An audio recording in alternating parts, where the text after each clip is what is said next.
Hello and welcome to Indiana Arts Desk. I'm Marcus Jackman. We begin now with a story first broadcast 2 years ago for Halloween. How does one carve a pumpkin? I mean, anyone can do the basics. Carve out a lid, spoon out the guts, carve in the face. But what would a pumpkin artist do? We turned to Arlen Bayless and Jason Knapp, professors of art at Anderson University. ArtsDesk bought 2 pumpkins, 2 carving kits available at department stores, 2 spoons, and asked the professors to exert their artistic sensibilities upon the pumpkins. Bayless, with his self-described Lower Elwood accent, notes that there are various approaches to choosing your design. You can get into this in terms of honoring the material, respecting respect the pumpkin sort of approach. Which is very important. Which is, then that's arts and crafts, and that goes through Bauhaus and some other sorts of visual art traditions. And so you can do that, or you can completely ignore that and just try and do what the heck you want. Yeah.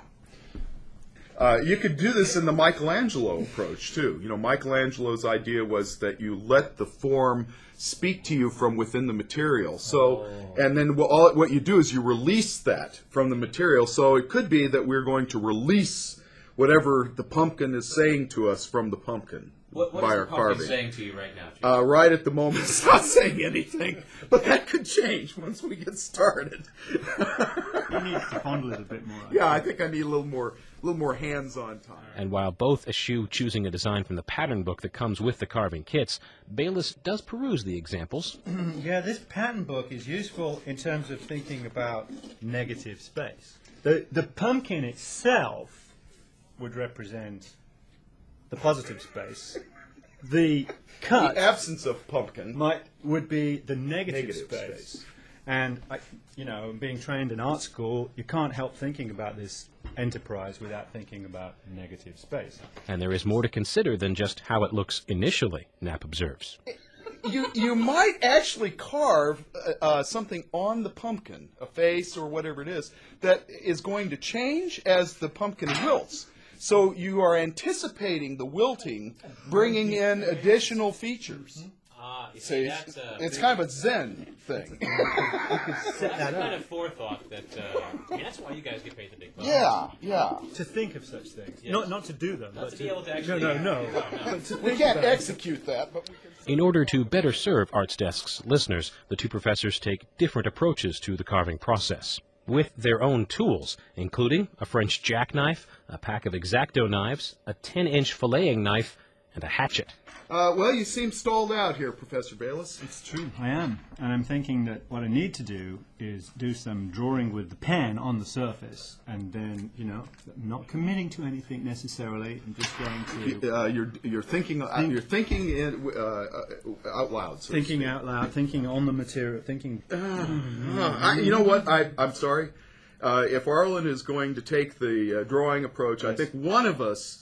Yes. Go for the direct... Make a cut and see what happens. Yeah, I mean, follow your intuitions. Atavistic. Yeah, an atavistic pumpkin carving experience. I do... You need to use the hatchet. But... Well, you can certainly start that way, Oh, he's going to... That's painful.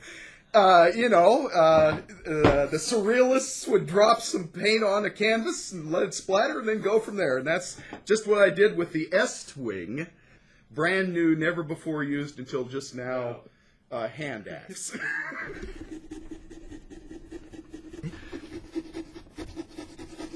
It's After 50 minutes or so, Knapp surveys his unique pumpkin. Look at that. Man, there we go. Now, he is taking on quite a personality here. Nose implant. Nose implant with the bizarre mouth, odd eyes, and cleft chin, and he's got personality. Sort of. Well, he's got to have a name. I mean, this pumpkin is so original. His name should be singular. Maybe not like the only time anybody's ever been named. No, but something that like Bob or. Boy, you're right on. I was right there. Bayless, who finished his more traditional design much more quickly, isn't satisfied with a mere jack-o'-lantern, though, so he decides to make a mold of it for a glass sculpture.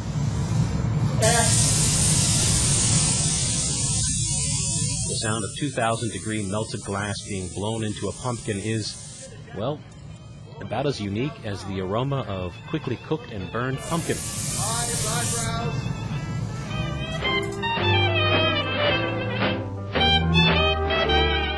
That jack-o'-lantern extruded glass bowl was to have been a present to Indiana ArtsDesk, but as is the case with most gourd-fired decor, it was quite fragile and broke. Now you know the rest of the story.